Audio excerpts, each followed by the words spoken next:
Hello, students and families. It's Mrs. Sanchez here, and today I'm going to teach you how to use a strategy called equal groups to help with multiplying within 100. So here I have the equation 3 times 4. The numbers that we are multiplying together are 3 and 4, and we call those numbers that are being multiplied together our factors.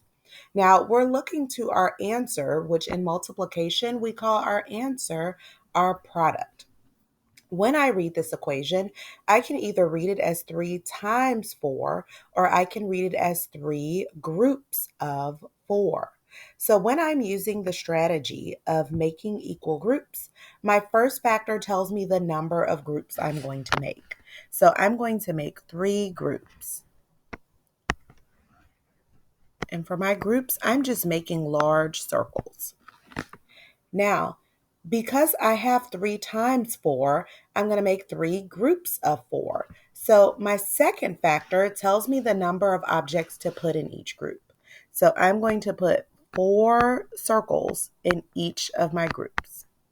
So it's going to look like this. Now, students have learned that multiplication, it is repeatedly adding equal groups of objects together.